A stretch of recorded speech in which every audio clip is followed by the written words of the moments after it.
मनीष कुंजाम जी जो है वो नक्सलवाद के समर्थन में रहते हैं, इसमें संक्षिप्त में आप क्या कहना चाहेंगे? नक्सलवाद जब चालू किया गया पब्लिक के ऊपर आक्रमण, तो हम उसका विरोध किए। इसका मतलब ही नहीं कि हम नक्सलवाद का समर्थन कर रहे हैं। और टाटा और एसआर या 13 नंबर का जो भी हमने विरोध किया तो जल जंगल जमीन का मसला था। आखिर क्या कारण हुआ कि मनीष कुंजाम जी को सीपीआई छोड़ना पड़ा? 2023 का जो चुनाव हुआ उस वक्त हमें सिंबल नहीं मिला। हमारी पार्टी की जो राष्ट्रीय मान्यता है वो खत्म हो गई थी। मैं खुद रिक्वेस्ट कर रहा था कि हमें सिंबल चाहिए। उसके लिए इलेक्शन कमीशन में जो जरूरी कार्रवाई है वो करिए, तो भी पार्टी ने नहीं किया। पार्टी के जो लीडर्स हैं उन लोगों ने नहीं किया, पार्टी से रिजाइन कर दिया। और अब बस्तर के अंदर एक नया हम लोगों ने स्वतंत्र संगठन बनाया, हालांकि उसका हमने रजिस्ट्रेशन नहीं किया है और उसका नाम है बस्तरिया राज मोर्चा।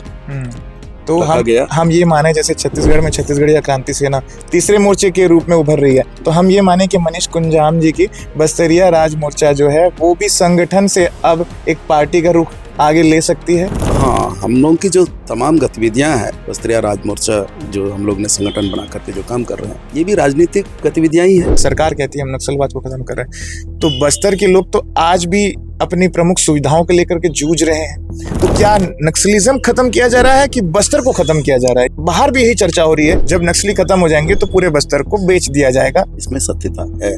जैसे ही नक्सलवाद थोड़ा कमजोर होने लगा, बोधघाट की बात होने लग गई, रेलवे लाइन आ रहा है, बस्तर का चैम्बर ऑफ कॉमर्स ये कोत्तागुड़म से रेल लाइन के लिए नहीं मांग कर रहा था, तो दिल्ली से बस्तर को जोड़ने के लिए मांग कर रहा था, लेकिन उधर से अभी तक जुड़ा नहीं।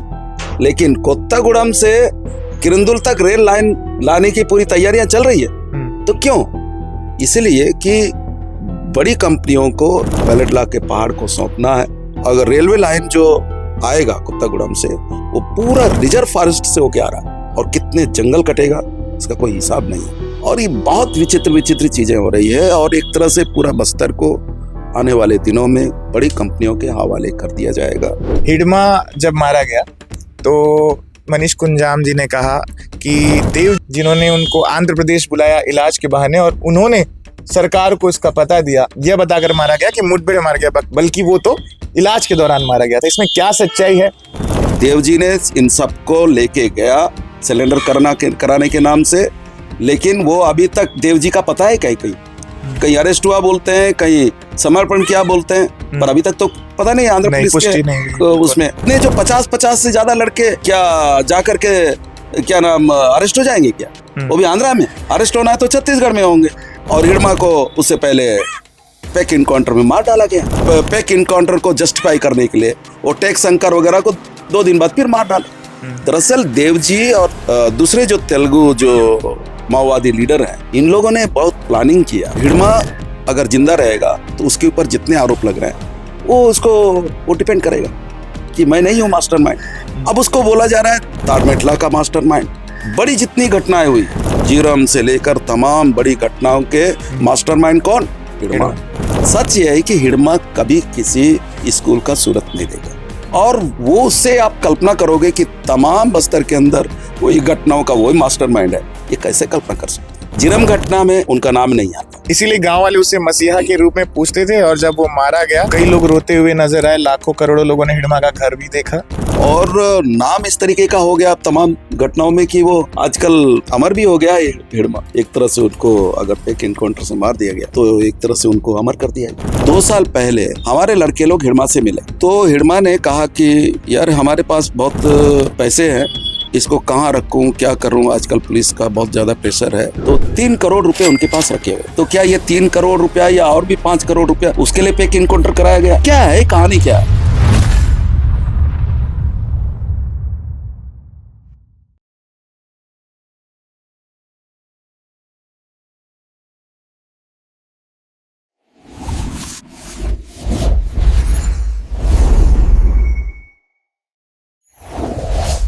अब इलाज के लिए शहर भागने की जरूरत नहीं है।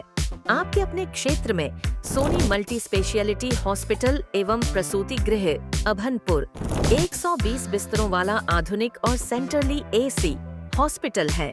यहाँ पर सामान्य डिलीवरी और ऑपरेशन, ICU, NICU, डायलिसिस और बड़े ऑपरेशन की सुविधाएं उपलब्ध हैं। अपनी और अपने परिवार की सेहत की जिम्मेदारी अब सौंपिए सोनी मल्टी स्पेशलिटी हॉस्पिटल, बड़े उरला, रायपुर रोड, अभनपुर। नमस्कार, जय जोहार, जय छत्तीसगढ़, जय राम। जब आप बस्तर आएंगे तो बस्तर में सिर्फ जंगल की कहानी हम बयान नहीं कर सकते। जंगल सिर्फ एक हरियाली नहीं है, बल्कि यहाँ पर आदिवासियों के हक और संघर्ष की कहानी भी बस्तर बयां करता है। और बस्तर एक ऐसी जगह है जहाँ पर विकास के नाम पर हमेशा विस्थापन हुआ है।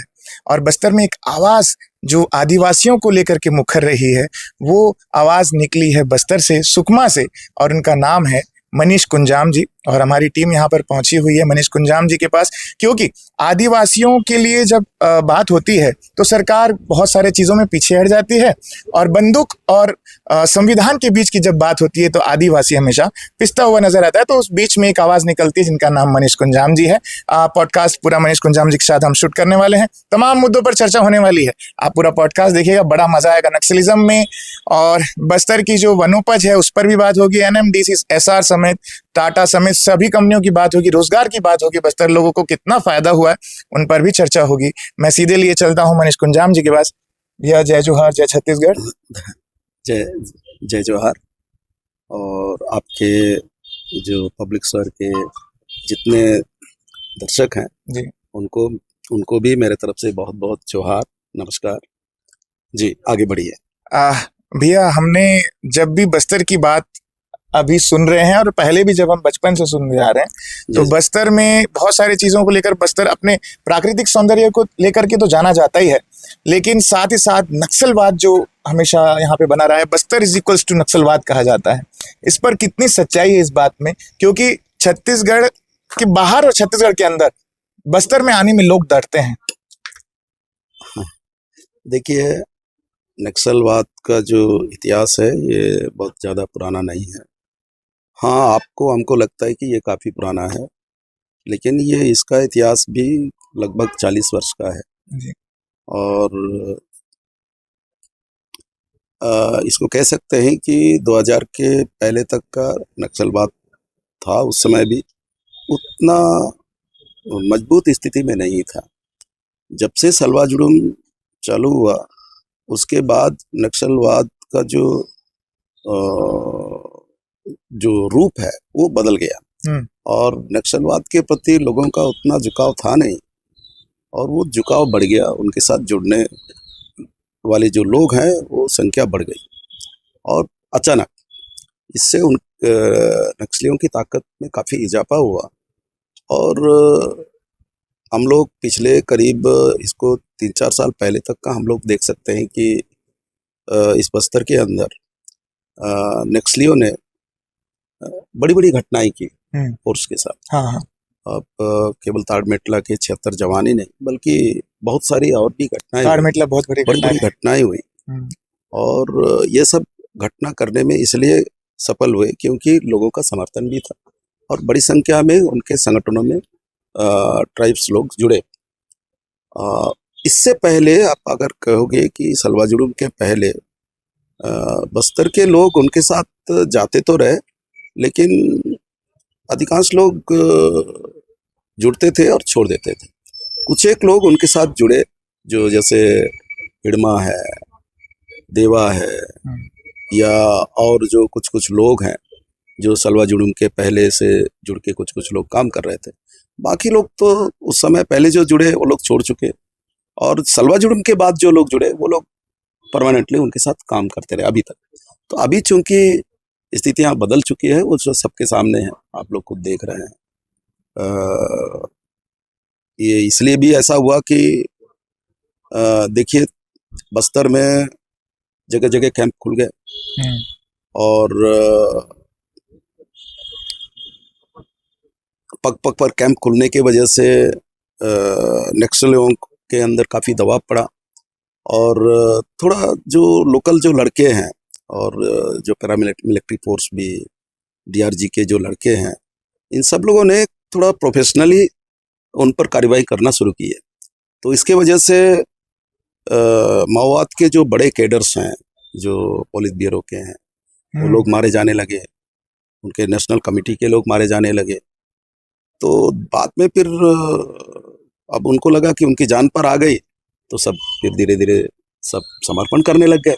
ये हकीकत है, ये जो देख हकीकत रहे है। हैं। और आज तो लगभग बस्तर के अंदर सफाए हो चुके हैं, देश के अंदर भी सफाए हो चुके हैं। तो भैया हम अभी कुछ एक ग्रुप है थोड़ा बहुत, वो हाँ। भी शायद पापा पापा राव है, देवा है, कैसा है, इस किस्म के कुछ एक लोग होंगे।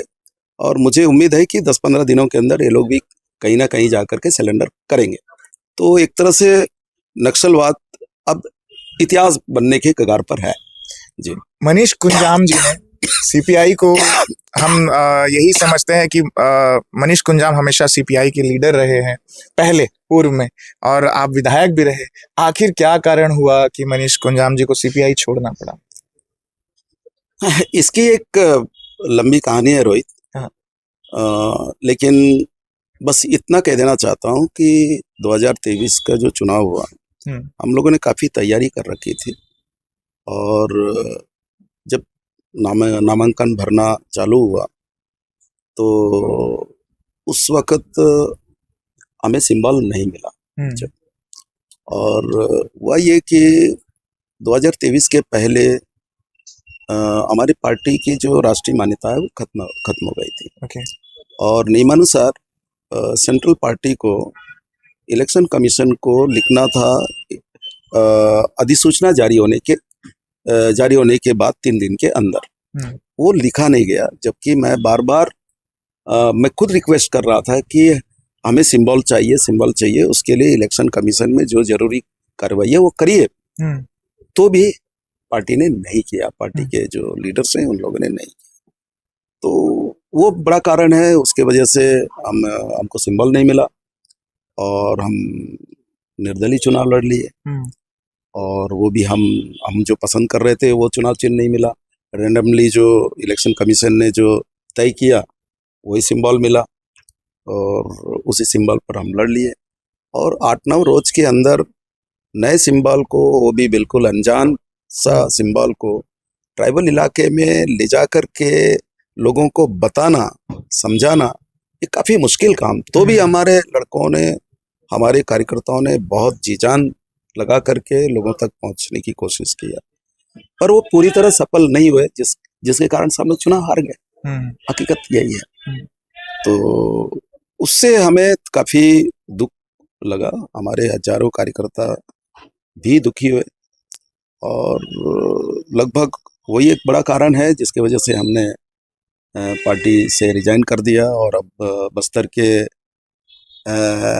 अंदर एक नया हम लोगों ने स्वतंत्र संगठन बनाया है, हालांकि उसका हमने रजिस्ट्रेशन नहीं किया है, और उसका नाम है बस्तरिया राज मोर्चा।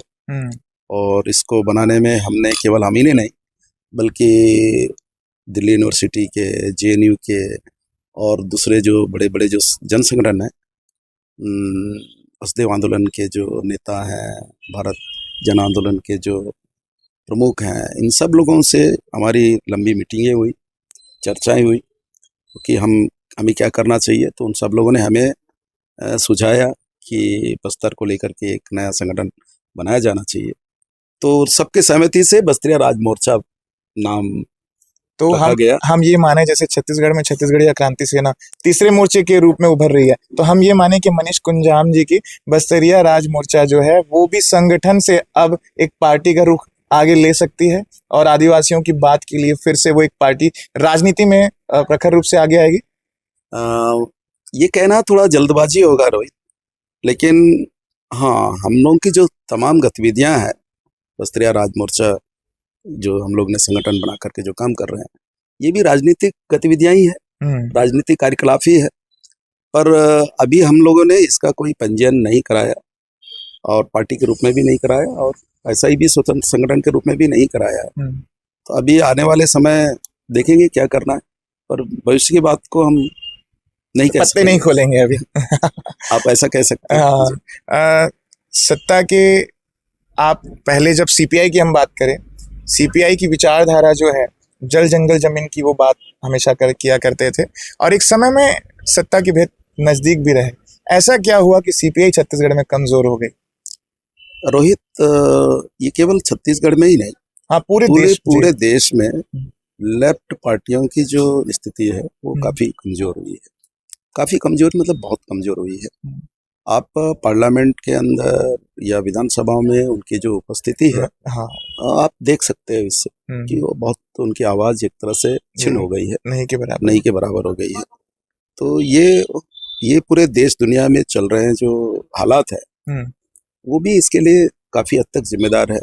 जो नई पीढ़ी है और नई पीढ़ी एक नए ढंग से सोच रही है और वो ज़्यादातर वो इंटरनेट पर, नेट पर, मोबाइल पर अपना पूरा समय गुजार रही है।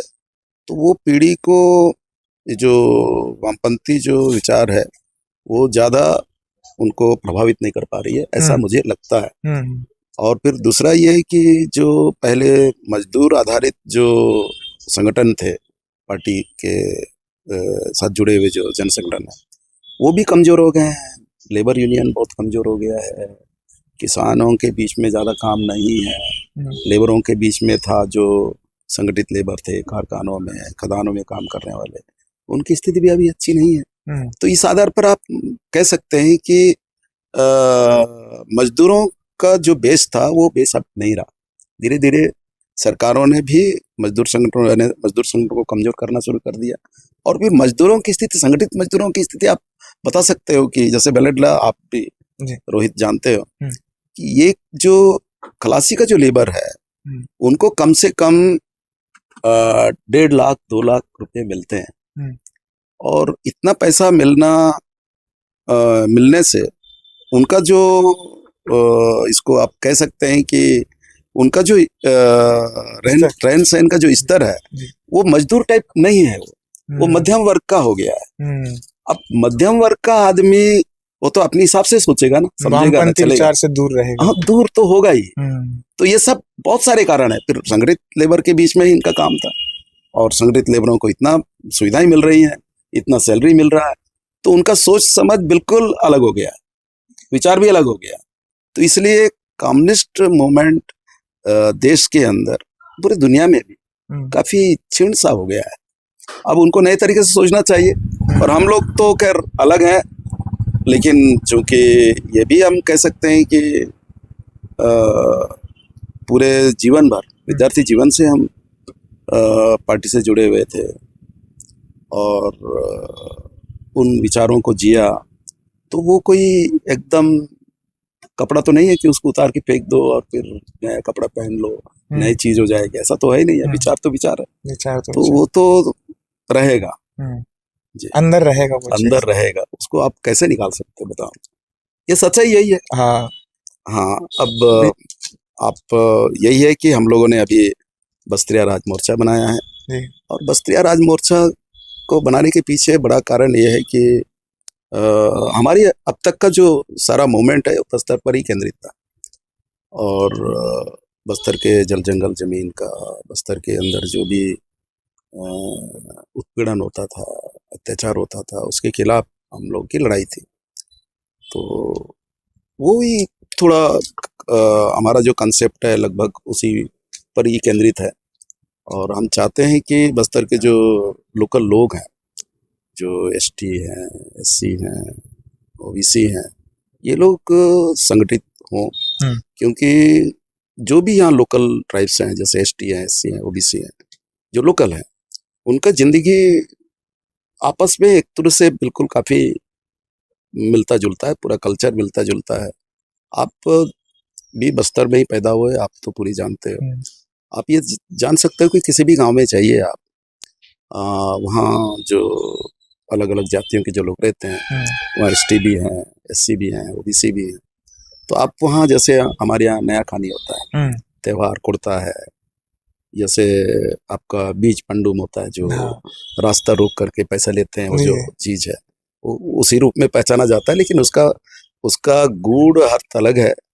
और लेकिन ये जो तमाम बड़े जो त्योहार हैं गांव के अंदर जो मनाया जाता है, और वो कोई अलग अलग नहीं मनाते हैं, सब लोग मिलकर मनाते हैं। सारे जो जातियां हैं, जो लोकल जातियां हैं, सब लोग मिलकर मनाते हैं, एक ही साथ मनाते हैं, अलग अलग बिल्कुल नहीं मनाते। और एक ही देवता को मानते हैं, जो गांव की देवता, कोई अलग नहीं मानता है। यही खास बात है।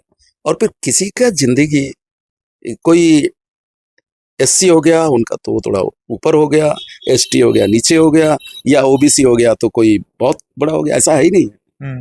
बिल्कुल रहन सहन एक जैसा है, आर्थिक स्थिति एक जैसा है, पूरा सांस्कृतिक सामाजिक कंडीशन लगभग एक जैसा है। इसलिए हम चाहते हैं कि जो एसटी एससी ओबीसी हैं जो लोकल हैं, इन सबको संगठित होकर के एक बड़ा लड़ाई लड़नी चाहिए जो अपने हक अधिकार के लिए।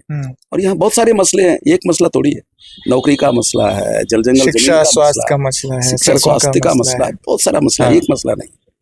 और मेन- हम ये चाहते हैं कि अब एक ही चीज नहीं है, नौकरियों में भी अब क्या हो रहा है, एसटी एससी ओबीसी में भी आजकल सब बाहर के लोग आके लग रहे हैं, अपने कोटे, अपना जो कोटा है उसमें भी बाहर के लोग लग रहे हैं। तो यहाँ के लोग क्या करेंगे? अभी अभी तो पढ़ लिख रहे हैं, अभी अभी पढ़ रहे हैं ना, उससे पहले तो नहीं पढ़ रहे थे। और मुझे कल जब हम कवरेज कर रहे थे जी, तो घोटपाल एक गांव है, हाँ, तो जब हम वहां गए तो एक बंदा हमें मिला टीम को, बोलता है कि सर हमारे पास कैपेबिलिटी बहुत है, लेकिन जब बस्तर के लोगों को तभी याद किया जाता है जब पुलिस की नौकरी हो, और बाकी सारे प्लेसमेंट्स में हमारा कहीं भी भूमिका ही नहीं रहता है, हमें अपॉर्चुनिटी ही नहीं मिलती है। एकदम सही कह रहे हो। इस बात को लेकर हम लोगों ने बहुत आवाज उठाई, बहुत।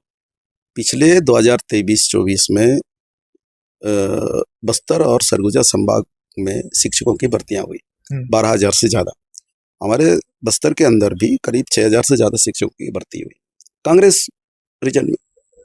और आप ताज्जुब करोगे कि 12,000 जो शिक्षक भर्ती किए गए, और हमारे यहाँ बस्तर में 6,000 से ज्यादा। उनमें बस्तर के जो, आप दक्षिण बस्तर को छोड़ दो, यहाँ तो गिनती नहीं है ना, पूरे बस्तर में आप जो उस समय जो अखबारों में जो छप रहा था रिपोर्ट, अब 6,000 लोगों को भर्ती करना है, जिसमें सिलेक्शन हुआ उसमें केवल 245 लोकल बस्तर के लोग हैं। और हमारे यहाँ जो सुकमा जिले में केवल 2 लड़के हैं, कल्पना करोगे, जबकि यहाँ 700 पोस्ट भरना था, 700 पोस्ट, 700 पोस्ट के अगेंस्ट केवल 2 लड़के। और बीजापुर में 3 या 4, और दंतेवाड़ा में भी और ज्यादा कंडीशन खराब। और बस्तर तो वैसे ही लगभग ऐसा ही, जो 245 की संख्या बता रहे हैं वो कांकेर, थोड़ा नारायणपुर, कोंडागांव, यहाँ का कुछ हिस्सा रहा होगा, थोड़ा जगदलपुर शहर का, उसके अलावा और नहीं। तो इस तरीके की भर्तियों से आखिर यहाँ के लड़कों के साथ अन्याय तो हुआ। एक छोटा सा बच्चा था भैया उसी दरमियान, तो मैं पूरा करना चाहता हूँ रोहित। बात यह है कि आप जिसमें खून खराबा नहीं है, जहां चुनौतियां नहीं है, वहां तो आप बाहर के लोगों को भर दे रहे हैं, तमाम व्यापाम दुनिया का, हाईकोर्ट वाईकोर्ट का जो बहाना बना करके। जब आप नक्सलियों के खिलाफ लड़ने की बात होती है तो उनको लगता है कि यार सीआरपीएफ या जो भी पैरामिलिट्री फोर्स है वो यहाँ कामयाब नहीं है, तो लोकल लड़कों को अब याद आता है। आप पुलिस में स्पेशल भर्ती कर रहे हो, सीआरपीएफ में आप स्पेशल अभी भर्ती अब पूरी नहीं हुई, बीजापुर और सुकमा जिले के लिए स्पेशल भर्तियां हो रही है। ऐसा क्यों? वो भी एसटी, कंप्लीट एसटी। संविधान में ऐसा कहाँ व्यवस्था है भाई? ये आप कर रहे हो, लेकिन जो दूसरे जो विभागों में, नौकरियों में आप इस तरीके से भर्ती करते नहीं। ये गजब हो रहा है। और अभी आपको जानकर ताज्जुब होगा कि एनएमडीसी में जून में, पिछला यही जो गया हुआ जून में, करीब 900 करीब पोस्ट निकले। उसमें खलासी के L1 L2 के करीब 700 करीब पोस्ट थे। मैं ये कह रहा था कि एनएमडीसी में जब L1 L2 की भर्तियों के मसले को लेकर के हम लोगों ने तैयारियां की जी, और एनएमडीसी में पहला हड़ताल है ऐसा, करीब 4 दिन एनएमडीसी को पूरी तरह टप रखा।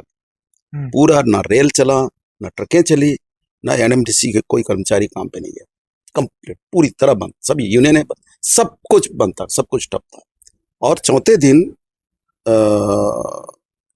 एनएमडीसी को लोकल प्रशासन मतलब कलेक्टर के सामने लिख के देना पड़ा कि हम L1 L2 को लोकल भर्ती करेंगे।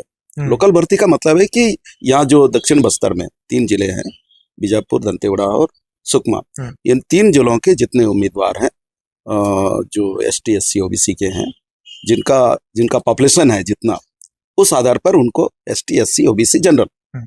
उनको उस अनुपात में उनको यहाँ नौकरी लगाएंगे, ये लिख के दिया, लोकल भर्ती करेंगे। हम्म।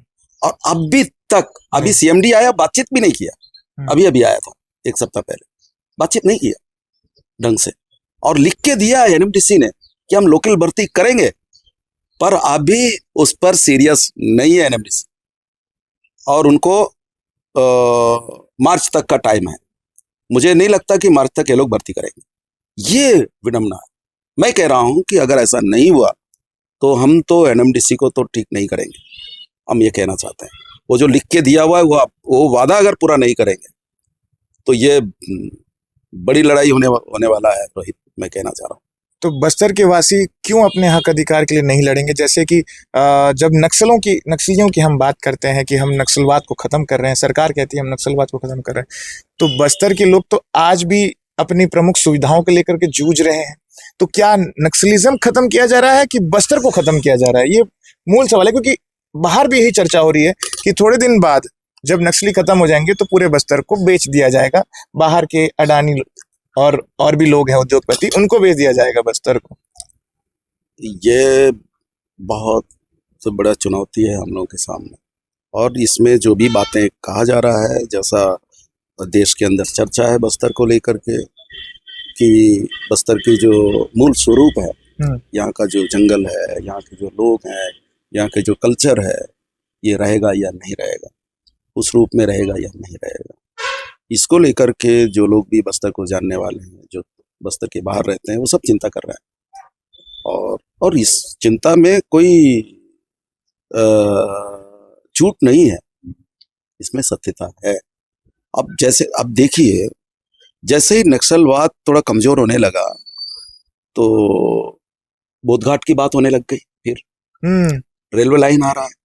तो अब रोहित बताओ, बस्तर के जो लोग हैं और चैम्बर ऑफ कॉमर्स, बस्तर का चैम्बर ऑफ कॉमर्स, ये कोत्तागुड़म से रेल लाइन के लिए नहीं मांग कर रहा था, तो दिल्ली से बस्तर को जोड़ने के लिए मांग कर रहा था। ठीक बात है ना? और कितने बार बंद नहीं हुआ, जगदलपुर बंद हुआ, रेलवे को बंद किया गया, राजनीतिक दलों के लोग शामिल रहे, लेकिन उधर से अभी तक जुड़ा नहीं। लेकिन कोत्तागुड़म से किरंदुल तक रेल लाइन लाने की पूरी तैयारियां चल रही है। तो क्यों? इसलिए कि बड़ी कंपनियों को बेलडला के पहाड़ को सौंपना है, और अभी इस दिशा में पूर्व और उत्तर के दिशा से जो लेके जा रहे हैं आयरन ओर, वो कम पड़ रहा है, अब तो साउथ से लेके जाएंगे, है ना? अब सुन रहा था कि पता नहीं आंध्रा में कहीं कोई किसी बड़ी कंपनी का फैक्ट्री लगने वाला है, उसके लिए भी ये सब की जरूरत हो रहा है या क्या है, मुझे नहीं मालूम, जो भी है। लेकिन बात यह है कि अगर रेलवे लाइन जो आएगा कोत्तागुड़म से, वो पूरा रिजर्व फॉरेस्ट से होके आ रहा है, कंप्लीट रिजर्व फॉरेस्ट से होके आ रहा है, और कितने जंगल कटेगा इसका कोई हिसाब नहीं है, और कितनी जमीन जाएगी, कितने गांव बर्बाद हो जाएंगे, ये कह नहीं सकते हैं, ये सच्चाई है। और यही केवल नहीं, बल्कि करीगुट्टा पहाड़ का कहानियां हम लोग सुन लिए पिछले मई जून में, आप लोग सुने, सब लोग सुनते रहे। और उस पहाड़ के आसपास यूरेनियम पाए जाने की खबरें हैं, और उसके भी सर्वे हो रहे हैं, वहां तक रोड बनाने की बात हो रही है, और ये बहुत विचित्र चीजें हो रही है, और एक तरह से पूरा बस्तर को आने वाले दिनों में बड़ी कंपनियों के हवाले कर दिया जाएगा, ये पूरी संभावना है। इसको लेकर के हमें बहुत चिंता है, और हम लोग जरा हमारे पास जो भी क्षमता है, उस क्षमता के हिसाब से हम इसके विरोध करने की तैयारी में है। और हम इसलिए भी कह रहे हैं, अब आज के आपके चैनल पर फिर मैं कहना चाहता हूं कि ये जितने जो माओवादी हैं, ये जितना जल्दी हो सके ये सरेंडर कर ले, और कल को जो भी लड़ाई होगी हम ही लोग लड़ेंगे, यहाँ की जनता लड़ेगी। तो कहीं ऐसा ना हो जाए कि माओवादियों के नाम से UAPA लगा करके बंद कर दो, ये स्थिति ना हो, नक्सलवाद खत्म हो जाए, तो उसके बाद अगर कोई लड़ेगा तो केस भी बनेगा, तो निषेधात्मक केस बनेगा, ज्यादा से ज्यादा, उससे ज्यादा क्या बनेगा। हाँ हाँ। तो कम से कम ये सेफ रहेंगे, पर लड़ेंगे तो पक्का, ये तो हम कहना चाहते हैं आपके चैनल पर। नक्सलियों की लड़ाई जब खत्म होगी तो बस्तर के अधिकार के लिए मनीष कुंजाम की लड़ाई एक बार फिर शुरुआत होगी। नहीं नहीं, बिल्कुल, ये पहले भी लड़े हैं रोहित, ऐसा हाँ, ऐसा तो सालों नहीं से है। सालों से देख रहे हाँ, हैं। लेकिन नक्सल, भैया मेन चीज क्या मैं होती एक है? बात और कहना चाहता हूँ, स्पष्ट कर देना चाहता हूँ आपको हम्म। कि नक्सलियों ने बस्तर के अंदर कोई ऐसी लड़ाई नहीं लड़ा जो जीता गया हो। अब है ना, ये एक लड़ाई आप मैं उसी बताइए पे उदाहरण के रूप में। जी मैं आपको बताना चाहता हूँ कि बस्तर के अंदर जितनी लड़ाई हुई, चाहे वो टाटा के खिलाफ हो, या एसआर जो दुर्ली भांसी में लगना था उसके खिलाफ हो, या 13 नंबर के खिलाफ हो, या सलवा जुर्म के खिलाफ हो, ये प्रजातांत्रिक तरीके से, डेमोक्रेटिक तरीके से लड़ा गया आंदोलन है। उसका परिणाम है कि इससे जीता गया। हम्म। नक्सलियों के तरीके से हथियारबंद लड़ाई से नहीं जीता गया ये लड़ाई। इसलिए हमें पूरा विश्वास है देश के प्रजातांत्रिक व्यवस्था पर, देश के संविधान पर। हम देश के संविधान के अंदर जो हमें दिया गया अधिकार है उसका इस्तेमाल करके हम बस्तर के लोगों को संगठित करके हम लड़ेंगे, और बिल्कुल जितना हमारे पास क्षमता है उसको, उस क्षमता का इस्तेमाल करेंगे इस लड़ाई के लिए। भैया कहा इसलिए भी जा रहा है कि 1967 से सीपीआई का वजूद है। मैं समझता हूँ चारू मजूमदार और इन लोगों ने मिलकर के बनाई थी। तो जब हम देखते हैं वर्तमान में और पास्ट में, जब हम जाते हैं पूर्व में भी, तो अधिकार बस्तर वालों को कभी मिला ही नहीं। और अभी भी, आज भी जब बस्तर की जो संसाधन है उस पर कब्जा, बोलना नहीं चाहिए, मैं खुद भी मारवाड़ी हूँ, लेकिन जो बस्तर के संसाधन मारवाड़ी, गुप्ता, जैन और इन तमाम समाज वालों के पास में, लेकिन आदिवासी कोई भी टेंडर, कोई भी सड़क निर्माण, कोई भी जो योजना है सप्लाई, उसमें बस्तर वालों का नाम नहीं दिखता। तो मिला क्या? मतलब इतने सालों की लड़ाई के बाद भी आज भी बस्तर वाले तो छोटी छोटी चीज के लिए तड़प रहे हैं। आप मेरी बात को ही एक तरह से कह रहे हैं आप। हाँ। मेरी मन की बात, हमारे जो बस्तरिया राज मोर्चा जो हम लोग ने बनाया है, हाँ। उसमें जो लिखा गया है वही बात को आप उल्लेख कर रहे हो। अच्छी बात है, अच्छा है आपने जो बातें रखी है यहाँ। सच्चाई ये है कि बिल्कुल ये एकदम कोई अलग नहीं है। यहाँ के तमाम संसाधन जो भी है, जो भी हो रहा है, एक तो एनएमडीसी हमारी तो नहीं है, देश की है, उस पर हमारा आदिवासियों का क्या है, कुछ नहीं है, तो वो तो हो ही रहा है। और बाकी आप देखोगे वनोपज हमारे लोग केवल लेबर का काम कर रहे हैं, संग्रहण करते हैं और दे देते हैं व्यापारियों को। अब व्यापारी क्या दे रहा है क्या नहीं दे रहा है वो व्यापारी जाने, और सच्चाई तो यही है, हम ये देख रहे हैं। और तेंदुपत्ता का राष्ट्रीयकरण हुआ और उस पूरे धंधे में बहुत सारा झोल है, बहुत सारा झोल है। हम अंदर की बात नहीं समझ सकते, पर उसमें भी शोषण हो रहा है, वनोपज, दूसरे वनोपज पर शोषण हो रहा है। आप जैसे कह रहे हो कि दूसरे जो अन्य संसाधन है, जैसे गिट्टी है, मुरूम है, ये जो क्रेशर है, ये क्रेशर के जितने मालिक हैं, जो भी जगदलपुर के आसपास या कहीं पे भी क्रेशर के जितने मालिक हैं या खदानों के जितने मालिक हैं, उसमें एसटी अलग कर लो तो मेरे ख्याल से 0 आ जाएगी, है ना। और जितने क्रेशर के मालिक, उसमें भी मुझे नहीं लगता कि एक आध कोई एसटी है। तो ये दुर्भाग्य है। और जहाँ तक आप जैसे गिना रहे थे कि जैसे ठेकेदारी है, ठेकेदारी तो जैसा कि जो भी है यहाँ, जो नॉन ट्राइबल है, बाकी लोग, उन लोग तो अपना हक मान रहे हैं, सच्चाई ये है। और कोई ठेकेदार बनना चाहता है यहाँ लोकल लड़का, चाहे किसी भी वर्ग का हो, चाहे एसटी हो, एससी हो, ओबीसी हो, वो अगर वो ठेकेदारी में पंजीयन करा के आगे बढ़ना चाहता है तो पहले से जमे जुमे जो बड़े ठेकेदार हैं उनको आगे बढ़ने नहीं देना चाहता। ये हालत है। इसलिए हम लोगों ने कहा कि यहाँ के एसटी, एससी, ओबीसी को ये उनके पॉपुलेशन के आधार पर सरकारी ठेकों में आरक्षण दिया जाए, ये हमारी मांग है। और हम इस मांग को लेकर के लड़ेंगे, पक्के तौर पर लड़ेंगे। अभी ये शुरू हुआ है, पर हम करेंगे। और चूंकि ऐसा हमने देखा है, कर्नाटका की सरकार ने भी ऐसा थोड़ा सा कुछ मुसलमानों को आरक्षण दिया, टेंडर पर 4% या 5%, कुछ और गवर्नमेंट ने भी ऐसा किया है। तो ये तो अभी किया है, हमने तो ये मांग 2 साल पहले किया हुआ है, पम्पलेट और ये सब पर्चे वर्चे अखबारों में छप चुका है। तो ये बात की सरकारों ने हमारी नकल किया होगा पर हम लोगों ने ये मांग रखी है यार। जी भैया, नक्सलवाद पर आपकी क्या राय है? क्योंकि हिडमा जब मारा गया तो मनीष कुंजाम जी ने कहा कि देव जिन्होंने उनको आंध्र प्रदेश बुलाया इलाज के बहाने और उन्होंने सरकार को इसका पता दिया, तब हिडमा को जो है मुठभेड़ में यह बताकर मारा गया कि मुठभेड़ मार गया, बल्कि वो तो इलाज के दौरान मारा गया था। इसमें क्या सच्चाई है? नहीं रोहित, ऐसा नहीं है। इस पूरी कहानी ऐसा है कि देवजी मिलिट्री कमांड देखता था और उनके प्रभाव में लोकल लड़के थे ही, उन्होंने सिखाया है, पढ़ाया है जो भी है जंगल में, और उनके प्रभाव में थे ही। तो हिडमा और कुछ दूसरे जो यहाँ के लोकल लड़के हैं उनको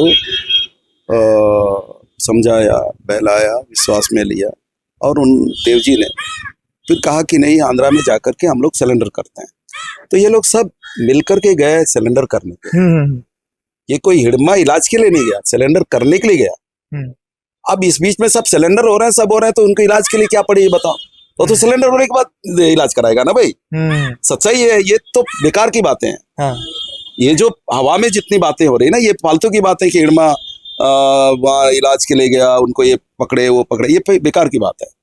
सच्चाई ये है कि इस बीच में सारे बड़े नेता जब सिलेंडर कर रहे हैं तो ये सिलेंडर करने के बाद अपना इलाज कराएगा कि इसके पहले इलाज कराएगा। गजब है ये। ये तो फिर किसी को ये तर्क किसी को गले नहीं उतरेगा।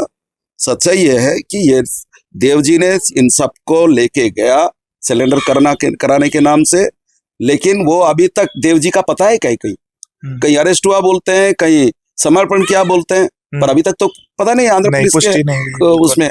और इतने जो 50 से ज्यादा लड़के क्या जाकर के क्या नाम अरेस्ट हो जाएंगे क्या? वो भी आंध्रा में। अरेस्ट होना है तो छत्तीसगढ़ में होंगे, वहां क्यों आए होंगे? अरेस्ट हो गए और यूएपीए और तमाम सेक्शनों में उनको अंदर कर दिया गया। उनको फुर्सत है। और हिडमा को उससे पहले पैक इनकाउंटर में मार डाला गया, और उस पैक इनकाउंटर को जस्टिफाई करने के लिए वो टैक्स शंकर वगैरह को 2 दिन बाद फिर मार डाले, उसको जस्टिफाई करने के लिए, और कुछ नहीं। दरअसल देवजी और जो दूसरे जो तेलुगु जो माओवादी लीडर हैं, इन लोगों ने बहुत प्लानिंग किया। क्या प्लानिंग है कि हिडमा अगर जिंदा रहेगा तो उसके ऊपर जितने आरोप लग रहे हैं वो डिपेंड करेगा कि मैं नहीं हूं मास्टरमाइंड। अब उसको बोला जा रहा है ताड़मेटला का मास्टरमाइंड। बड़ी जितनी घटनाएं हुई, जीरम से लेकर तमाम बड़ी घटनाओं के मास्टरमाइंड कौन? हिडमा। ये वातावरण बनाया गया पूरा, ये जो पब्लिसिटी का नैरेटिव भी यही है सारे अखबारों में, मीडिया में। तो इस तरीके का एकदम जानबूझकर फैलाया गया ऐसा लगता है। और वो उन लोगों के लिए बहुत महफूज था। आंध्रा के जो बड़े तेलुगु लीडर्स थे, जिन लोगों ने यहाँ आकर के आदिवासियों को, भोले भाले आदिवासियों को हथियार थमाकर लड़ाई में झोंक दिया। सच्चाई ये है कि देवजी और इन लोगों ने प्लान किया कि हिडमा को ऐसा करके मरवा डाला जाए ताकि वो अपनी बात कह ना सके, और उनके ऊपर सारे जो आरोप है लगे रहेगा। ये सच्चाई है। सच ये है कि हिडमा कभी किसी स्कूल का सूरत नहीं देखा, स्कूल गया ही नहीं, और जो भी थोड़ा बहुत पढ़ा लिखा उनके जंगल में जो भी पढ़ा, और उतनी उनका एजुकेशन है। और वो उससे आप कल्पना करोगे कि तमाम बस्तर के अंदर वही घटनाओं का वही मास्टरमाइंड है, ये कैसे कल्पना कर सकते? हो सकता है क्या? ये बेकार की बात है। मैं हिडमा को जानता हूँ, मेरे से ज्यादा कौन जानेगा? आप उनके सपोर्टर रहे? बिल्कुल सपोर्टर नहीं, मैं उनको जानता हूँ। हाँ। वो मेरे से जानता है, मेरे से बहुत प्रभावित था वो, ऐसा भी नहीं। हाँ। तो ये कहना कि वो हर घटना का मास्टरमाइंड, गजब है। जिरम घटना में उनका नाम नहीं आता, और ताड़मेटला में जो 76 जवान मारे गए, उस घटना में रमन्ना यूट्यूब में या कोई चैनल में लाइव बोल रहा है, दावा कर रहा है कि हम ऐसी घटनाएं और भी करेंगे, सतर्क हो जाए, जो भी हो, ये नहीं होना चाहिए ऐसा। तो वो मास्टरमाइंड नहीं है। हिडमा कैसा मास्टरमाइंड है? निश्चित रूप से हिडमा लड़ाकू रहा है, हर घटना में शामिल रहा होगा हथियार लेकर के, लेकिन इन सारे घटनाओं का मास्टरमाइंड नहीं है। वो उनके ऊपर लगाया जो इल्जाम है, वो इल्जाम मैं कहता हूं वो उन पर अन्याय है। आप उन्हें डिफेंड आप मैं कह रहा नक्सलवाद हूँ मैं कह रहा मतलब हूँ मैं कह रहा हूँ कि ये तेलुगु जो बड़े लीडर है ना, ये जो सिलेंडर कर रहे हैं, वो अपने लाइफ को थोड़ा बेहतर बनाना चाहते हैं। उनके ऊपर जो बड़े बड़े कांड है। अब देखो, सीआरपीएफ हो या बीएसएफ हो, ये पैरामिलिट्री फोर्स है, देश की फोर्स है, और उस पर जो घटनाएं हुई है, वो घटना होने के बाद वो जो बड़े लीडर उधर घूमेंगे तो उन पर तो लगेगा ना, ये देखो 76 जवानों के जिम्मेदार ये घूम रहे हैं समर्पण करके। तो इससे मुक्त होने के लिए इन लोगों ने हिडमा पर सारे इल्जाम लगा दिए। अच्छा, ये बड़ी बात आप कह रहे हैं। ये एक्चुअली ये इसलिए किया है, बाकी हिडमा ये सब के लिए जिम्मेदार नहीं है। इसीलिए गांव वाले उसे मसीहा के रूप में पूछते थे, और जब वो मारा गया तो कई लोग रोते हुए नजर आए। लाखों करोड़ों लोगों ने हिडमा का घर भी देखा। हाँ, सहानुभूति थी। लाखों लोगों ने, बिल्कुल। दरअसल हिडमा को इस टाइप का फिगर बना दिया गया कि वो पब्लिक फिगर नहीं था, पब्लिक के बीच में नहीं रहता था, उसको अलग ही रखा गया। गांव के अंदर कोई भी विवाद होता था तो उसको वो नहीं जाता था।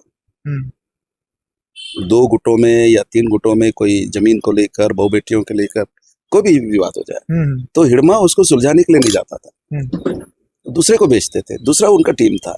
इसलिए वो विवाद से परे था। वो, आप लोग समझ रहे हैं ना, वो विवाद से परे था। और नाम इस तरीके का हो गया तमाम घटनाओं में कि वो आजकल अमर भी हो गया है हिडमा। एक तरह से उनको अगर टेक इनकाउंटर से मार दिया गया तो एक तरह से उनको अमर कर दिया गया, सच्चाई ये है। लेकिन मैं ये कहना चाहता हूँ कि ये बड़ी घटनाओं के लिए हिडमा जिम्मेदार नहीं है।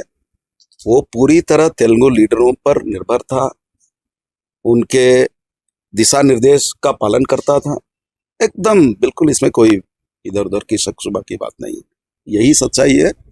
और ये जो सिलेंडर करने वाले जितने आंध्र तेलंगाना के जो माओवादी लीडर हैं, ये लोग अपने लाइफ को सेफ रखने के लिए, सेटल करने के लिए इस तरह से इन पर इल्जाम लगा दिए। मैं तो पुनः दोहरा रहा हूँ ये बात, और ये बात आप लोगों को खुल जाएगा। मैंने कुछ एक लोगों को कहा है कि इस पर आप लोग पुस्तक लिखिए और जांच करिए जितने। इसीलिए हम बस्तर आए हैं कि हिडमा की मौत का राज, हिडमा की हत्या का राज जो आप कहते हैं, जो आप कह रहे हैं, वो लोगों तक पहुंचे, देश तक भी पहुंचे कि आखिर हिडमा कैसे मारा गया। पुलिस कह रही है कि वो पुलिसिया कार्रवाई मुठभेड़ में मारा गया। ये सब स्पेकुलेशंस है। हमारा पॉडकास्ट भी अभी हुआ है जो जल्द जारी होने वाला है बस्तर के आईजी के साथ में। आईजी साहब ने कहा कि ये पुलिसिया मुठभेड़ में हुआ है, जो भी हुआ है ये सब स्पेकुलेशंस है, फालतू बातें हैं हवा में। नहीं, अब पुलिस तो, ये आंध्र पुलिस अगर मारी है तो यहाँ की पुलिस उसका विरोध तो करने नहीं जाएगी ना, यहाँ की सरकार विरोध तो करने नहीं जाएगी ना, करेगी क्या?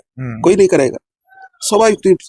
अब वहां मारे या यहाँ मारे, कोई सरकार आपस में थोड़ी लड़ेगी, उसको उस बात को लेकर क्यों लड़ेंगे? तो वो सपोर्ट करेंगे आमतौर पर, क्योंकि ये साझा तौर पर कार्रवाइयां चलती है।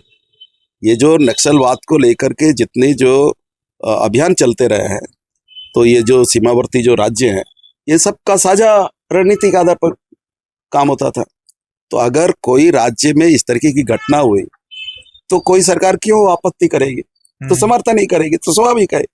अगर यहाँ के आईजी साहब कह रहे हैं तो उसमें कोई कोई विशेष बात नहीं है, वो सामान्य बात है, ऐसा ही होगा, ऐसा ही बात है, कोई अलग बात है नहीं। नक्सलवाद पर लंबी चर्चा नहीं, वो बहुत लंबी चर्चा होगी, ये बात सच है। लेकिन मैं कहना चाहता हूँ कि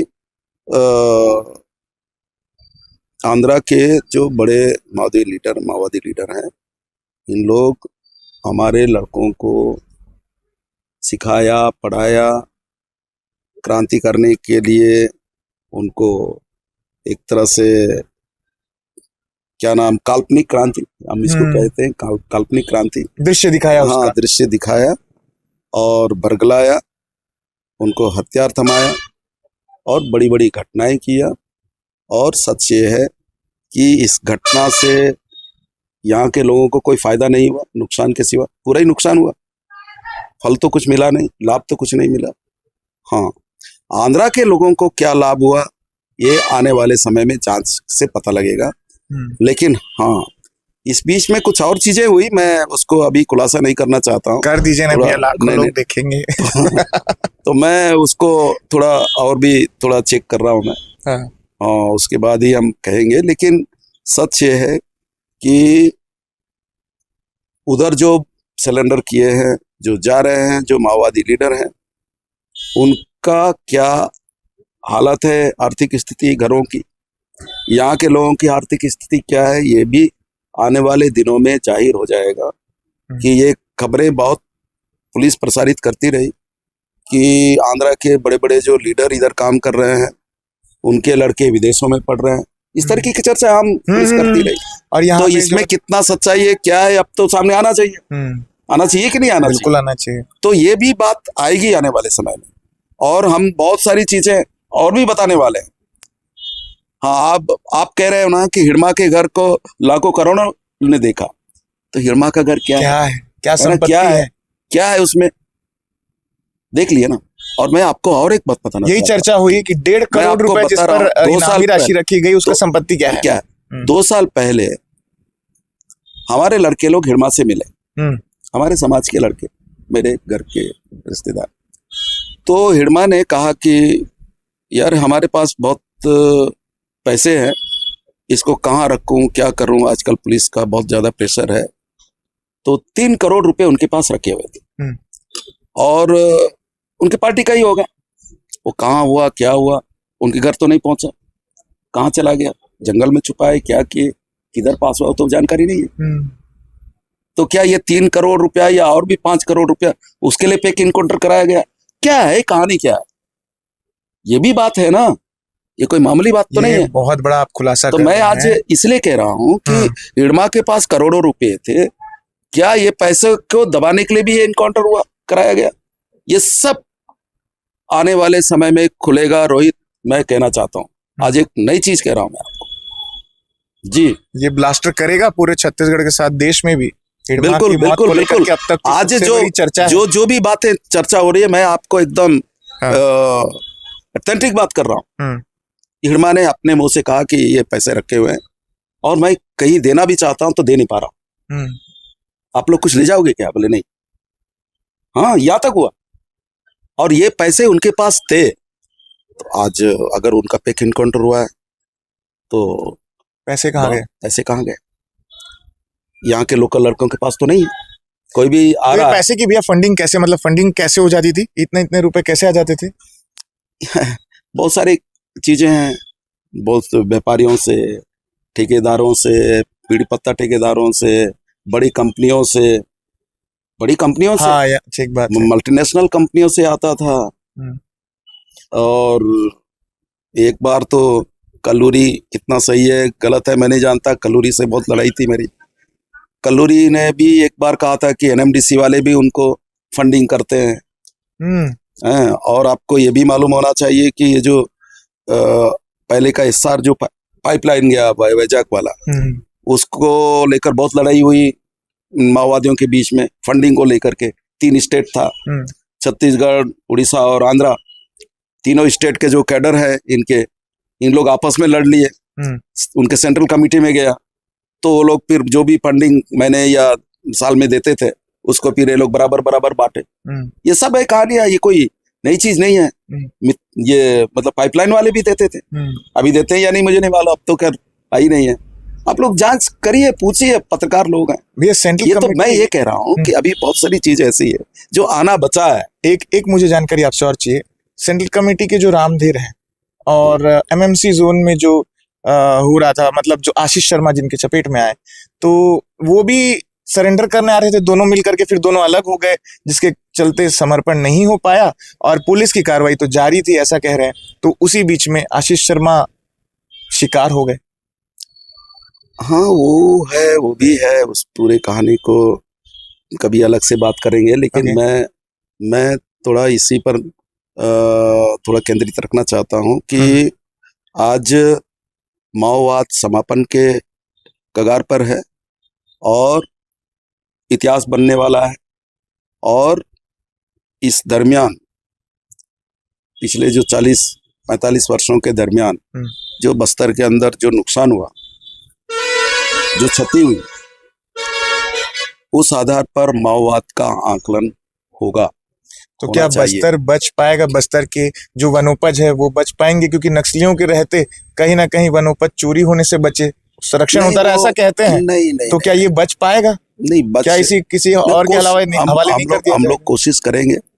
कोशिश करेंगे। पेशा कानून ऐसा कानून भी है, क्या वो लागू रहेगा या फिर उसमें भी संशोधन करके कोई उसे फिर ठिकाना कर दिया अभी भी उसमें बहुत कमजोर कर दिया गया ये मोदी हाँ, सरकार ने। हाँ। पेशा को कमजोर कर दिया गया, वनाधिकार तभी मान्यता तो कानून को कलेक्टर कमजोर और कर दिया। मंत्रालय से फैसले हो रहे हैं, जबकि हाँ, ग्राम सभा नहीं, को उसको सर्वोपरि माना जाता है। दोनों कानूनों को काफी कमजोर कर दिया गया है हम्म, फॉरेस्ट मैनुअल में कुछ चेंज करके। हम्म, तो वो हम जान रहे हैं, लेकिन हम ये कहना चाहते हैं कि हथियारबंद लड़ाई हम्म, किसी समस्या का समाधान नहीं है, हम्म, वो नुकसान ही करता है।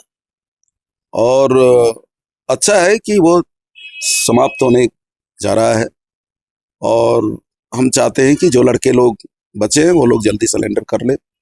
और अगर उनके अंदर थोड़ा बहुत जज्बा है, आपका ये जो पब्लिक स्वर जो देख रहे हैं, द पीएस और पब्लिक यस, सर हाँ, दोनों है जी जी, जी। उस चैनल को जो लोग भी देख रहे हैं, अगर उन तक पहुंच रही है, तो वो लोग अगर सच्चे मन से बस्तर को प्यार करते हैं, यहाँ की धरती को, यहाँ के जंगल को, यहाँ के पहाड़ को, यहाँ के नदी नालों को, यहाँ के लोगों को, तो वो लोग आए हमारे साथ मिलकर के लड़े। और यहाँ पे भी जान देना पड़ सकता है, जेल जाना पड़ सकता है, उसके लिए भी तैयार होकर के आए। ये फालतू का जान दे रहे थे बिना मतलब का, यहाँ आकर के सचमुच जान दे। मैं उनसे ये अपील करना चाहता हूँ। भैया रायपुर में मैं तो आपसे पहली बार मिल रहा हूँ, लेकिन रायपुर में सुनते थे कि मनीष कुंजाम जी जो है वो नक्सलवाद के समर्थन में रहते हैं। इसमें संक्षिप्त में आप क्या कहना चाहेंगे? नहीं, मैं कभी नक्सलवाद के समर्थन में नहीं था, हाँ। ना पहले ना अब। हाँ, जब सलवा जुलूम के दिनों में सलवा जुलूम चालू किया गया जी। पब्लिक के ऊपर आक्रमण, तो हम उसका विरोध किए। इसका मतलब ही नहीं कि हम नक्सलवाद का समर्थन कर रहे हैं। वो सलवा जुलूम है ही गलत था, सलवा जुलूम गलत अभियान ही गलत था, उसका आपने विरोध किया, कोई गलत नहीं किया। और टाटा और एसआर या 13 नंबर का जो भी हमने विरोध किया, वो तो जल जंगल जमीन का मसला था, हमने लड़ा, जीता भी। तो उसमें नक्सलवाद का समर्थन जैसा कोई मसला है ही नहीं। अगर नक्सलवाद को समर्थन हम करते तो वो लोग भी हमें करते ना, तो हमें करते, हमारा समर्थन करते तो हम तो चुनाव जीत जाते। तो कभी तो चुनाव जीते नहीं, उनकी वजह से हारते रहे अभी तक चुनाव हारने का सबसे बड़ा कारण तो माओवादी है, बिल्कुल, इसमें कोई बात नहीं। और मैं आपको आपके चैनल पे बोल रहा हूं, और पहले भी मैंने कहा कि 2008 के इलेक्शन में उन लोगों ने एक तरह से तय कर दिया था कि मनीष कुंजाम को चुनाव जिताया जाए, दंतेवाड़ा सुकमा को। तो उनके अंदर तय था, हम लोग से बातचीत हुई थी एक बार, तो ये हाँ, माओवादियों से, कि हम समर्थन करेंगे, कैसा बीजेपी और कांग्रेस जीतेगी। ओके, जब बीजेपी कांग्रेस ने मिलकर के सलवा जुलूम चलाया, तो हम लोग सलवा जुलूम के विरोध में लड़ रहे थे। तो माओवादियों को लगा, रमन्ना और उनकी टीम को, कि नहीं, यहाँ से इनको चुनाव जीतना चाहिए। तो यहाँ से रामासोड़ी लड़ रहे थे सुकमा से, मैं दंतेवाड़ा से लड़ रहा था। तो सब लोग बोल रहे थे कि नहीं, माओवादी लोग तो सब वोट करेंगे। लेकिन हुआ क्या कि इनका जो भी यहाँ जो दक्षिण बस्तर जोनल कमेटी में या जोनल कमेटी में चर्चा उर्चा हुई, ये बात गया नेशनल कमेटी में। नेशनल कमेटी में जाने के बाद ये जो उनका जो प्रस्ताव था वो गिर गया, खत्म। फिर उन लोगों ने कहा कि मनीष कुंजाम को अगर जीतेगा तो तुम लोगों को बस्तर में जगह नहीं मिलेगा। हाँ, सुन रहे हो ना? मनीष कुंजाम अगर जीतेगा तो माओवादियों के लिए, माओवादियों के बड़े लीडरों को बस्तर में जगह नहीं मिलेगा, क्योंकि उनके साथ सारे जो ट्राइबल लड़के लड़कियां हैं उनके साथ जुड़ जाएंगे। तुम्हारे साथ कौन रहेगा? आप समझ रहे हो ना? और ये बात मैं ही नहीं, बल्कि उनके जो बड़े लीडर है नेशनल कमेटी के, कोई अशोक, उस समय इस पूरे इलाके में घूम घूम करके कहा कि नहीं, मनीष कुंजाम जीतने का अर्थ है कि हमको बस्तर छोड़ना पड़ेगा। ये बात तो मैंने कई चैनलों में भी ये बात कहा है। तो ये कहना कि माओवाद का मैं समर्थक हूं, ये गलत है। या अगर मैं समर्थक होता तो भी हमारा समर्थन करते ना, वो तो सबसे बड़ा मुझे अपना विरोधी मानते थे, क्या लेकिन guarantee है? हाँ, उसके वजह ये है कि उनको लगता था कि ये आदमी अगर कहीं चुनाव जीता हम्म, तो हमारे लिए जगह नहीं रहेगा। तो जगह नहीं रहेगा मतलब उनका सबसे बड़ा माइनस पॉइंट है वो। तो प्रश्न ये है कि इसलिए वो लोग कभी मुझे जीतते देखना नहीं चाहते थे हम्म, और हराया और पूरा प्लानिंग करके हराया हर इलेक्शन में। सच्चाई यही है। और कई लोगों ने कहा कि ये तो आपकी ससुर के हत्या के बाद आप माओवादियों के खिलाफ ज्यादा बोलने लग गए। केवल हमारे ससुर की हत्या ही नहीं किया माओवादियों ने, मेरे चाचा की हत्या की है, हम्म, उसके लिए वो जिम्मेदार है। मेरे भैया जो 2004 में खत्म हो गए, वो उनको भी बहुत ज्यादा मारने पीटने की वजह से वो महीने भर के अंदर खत्म हो गए, मेरे सगे भैया। तो ये ऐसा नहीं है कि हमने माओवादियों के हाथों 3 बहुत महत्वपूर्ण जो मेरे घर के लोग हैं, मेरे ससुर भी नहीं, मेरे चाचा, मेरे सगे भैया, बड़े भैया, उनको हमने खोया। तो ये माओवाद को हम जानते हैं, ये केवल 2004 से हम जान रहे हैं कि क्या नुकसान झेल रहे थे। तो ये बिल्कुल गलत बात है कि मैं माओवाद का समर्थक हूँ या माओवादियों फॉल्स के नैरेटिव पक्ष है। में। जी भैया, आपने जीरम घाटी की बात कही। आखिर जीरम घाटी का मास्टरमाइंड कौन है, जिसमें कांग्रेस के आला नेता, जिसमें महेंद्र कर्मा जी जो यहाँ के भी प्रमुख नेता हुआ करते थे, कौन है उसका मास्टरमाइंड जीरम घाटी का?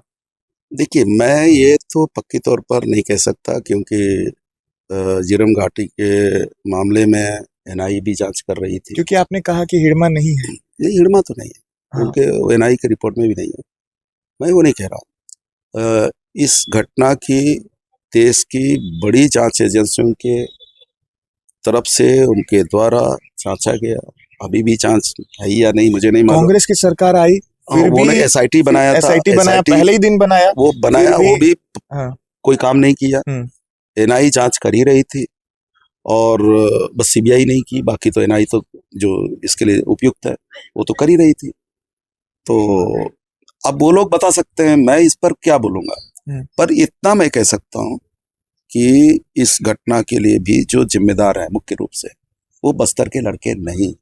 तभी उन्होंने पूछा था कि महेंद्र कर्मा कौन है, अगर मैं सही हूं तो ये जानकारी। बिल्कुल, महेंद्र कर्मा नहीं तो वो तो जानते हैं ना महेंद्र कर्मा कौन थे, क्या थे। बिल्कुल, बिल्कुल, किसी को बताने की जरूरत नहीं थी। नहीं, बिल्कुल। मैं इसलिए कह रहा हूं कि ये तमाम जो बड़ी घटनाएं हैं उसके लिए आंध्रा या तेलंगाना के जो बड़े माओवादी लीडर हैं वो उसके लिए जिम्मेदार पूरी तरह। लोकल लड़के तो केवल हथियार दे दिए, लड़ो, ऑर्डर का पालन कर रहे हैं। क्या गारंटी कि अभी जो आत्मसमर्पण कर रहे हैं पुनः फिर वो हथियार ना थमा ले? नहीं, उसकी संभावना या अभी ना बहुत थाम ले। कम है। उसकी संभावना बहुत कम है।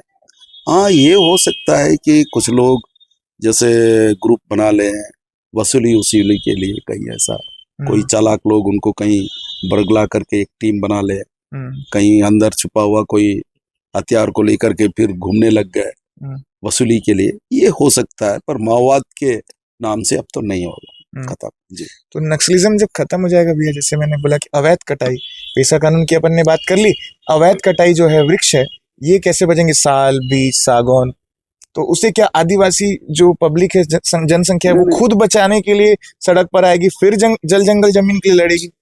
फिर अब यही नहीं, होगा। मैं समझता हूँ कि इस मामले में वन विभाग को थोड़ा जिम्मेदार होना पड़ेगा।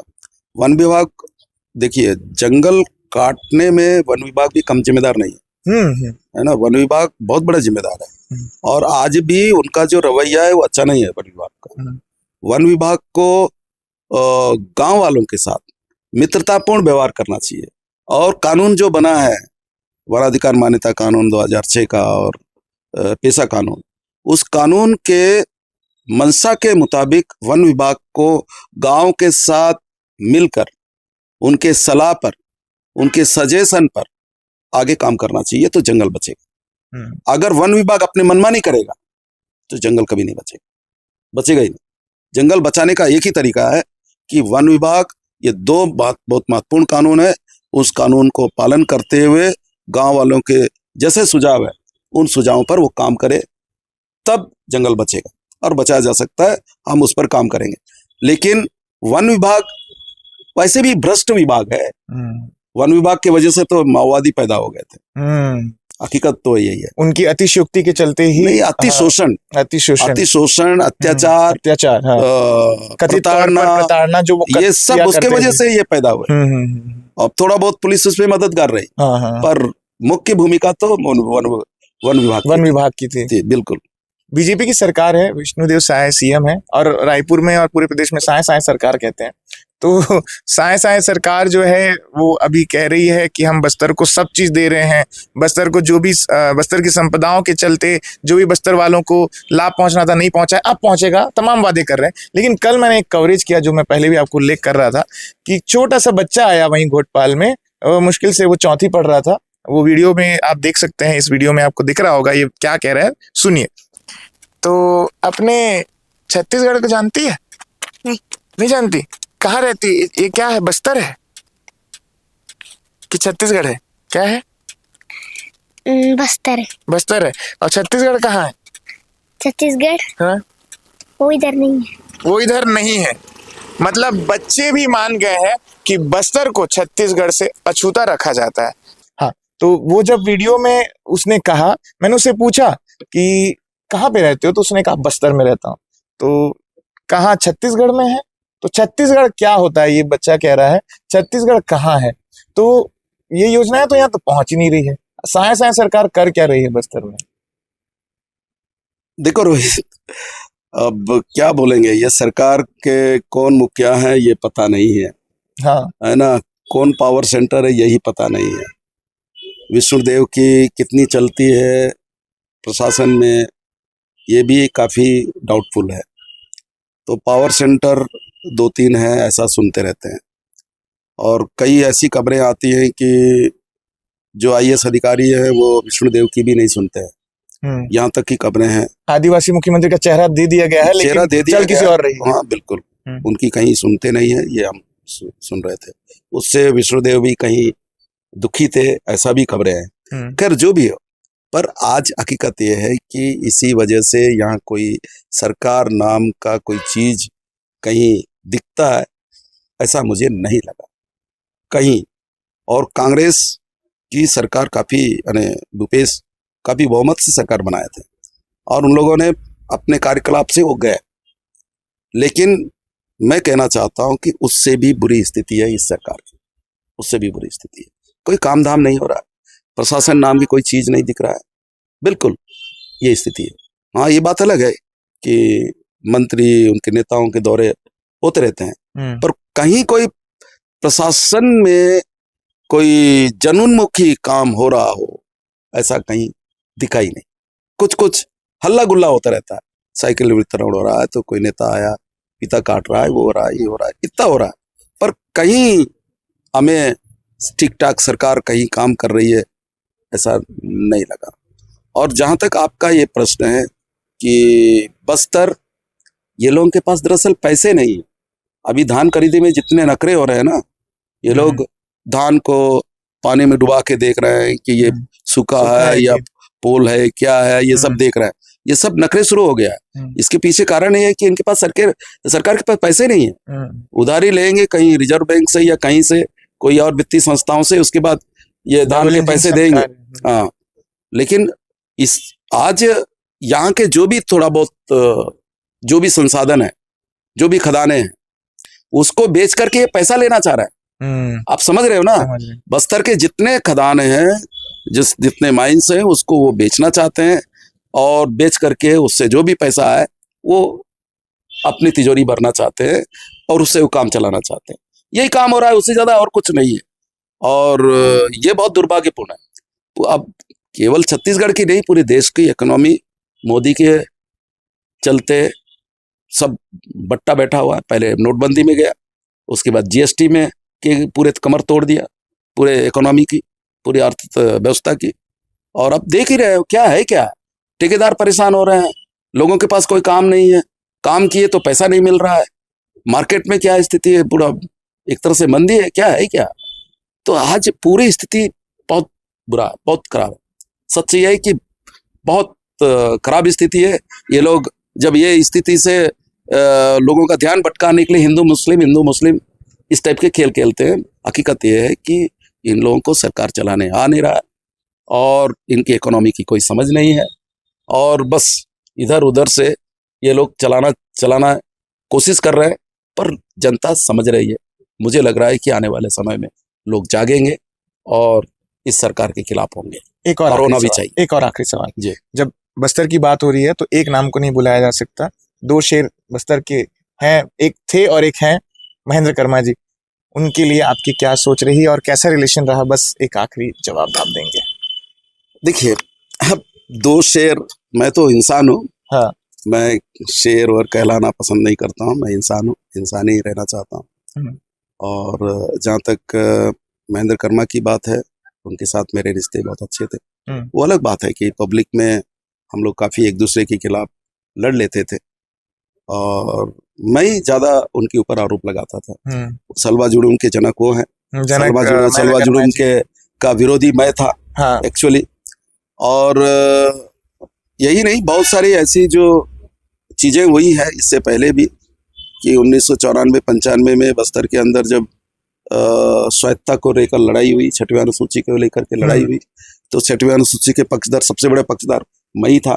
मेरा ही अशासकीय संकल्प था। विधानसभा में पारित होने के बाद ये बवाल खड़ा हुआ।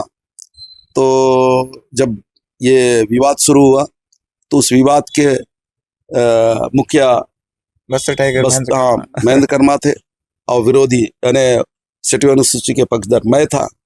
तो बाद में जाकर के जब सलवा जुड़ूम शुरू हुआ तो सलवा जुड़ूम के जनक वो थे, उसको बहुत आक्रामक ढंग से चलाने वाले वो थे और हम भी उतनी आक्रामक ढंग से उसको काउंटर करने में भी हम पीछे नहीं रहे और केवल मैदान में नहीं लड़े बल्कि हम उनको सुप्रीम कोर्ट तक ले जा करके उनको अंततः हराए भी।